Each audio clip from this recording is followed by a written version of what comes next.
Collector கார்ல வந்துட்டு இருக்காரு, நீ நடு ரோட்ல வண்டி நிறுத்தி வச்சிருக்க, வண்டி எடுமா. ஓட்டு போட்ட மக்கள் நாங்களும் நடு ரோட்ல தான் நிக்கிறோம். கலெக்டர் வர சொல்லுங்க, அவர்கிட்ட ஒரு மனு கொடுக்கணும். மனு கொடுக்கற இடமாமா இது?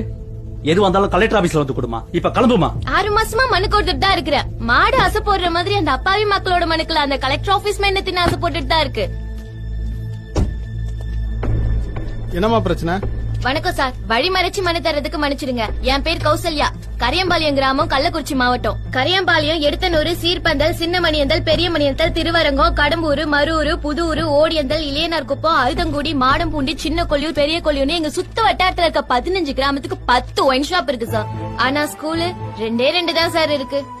எல்லாரும் குடிச்சு குடிச்சு அழிஞ்சு போறாங்க சார். 10ஆம் கிளாஸ் படிக்கிற பசங்க எல்லாம் கூட குடிச்சிட்டு அப்பா நெஞ்சில எட்டி ஒதுக்குறாங்க சார். நான் சின்ன வயசா இருக்கும் போது ஊருக்கு 4 பேர் தான் சார் குடிப்பாங்க, அதுவும் யாருக்கும் தெரியாம. ஆனா இப்ப குடிக்காதவங்களை பார்க்கதே அதிசயமா இருக்கு சார். யார் முகத்திலயும் சந்தோஷங்கிறதே இல்ல சார்.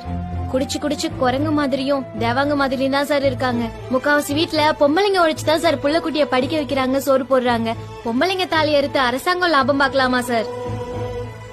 குடிச்சு அடிறது பத்தாதுன்னு குளம், குட்டை, ஏரி, கொல்லை, வயல்ட்டு எங்க கால வச்சாலும் குவார்டர் பாட்டில், பீரு பாட்டில்.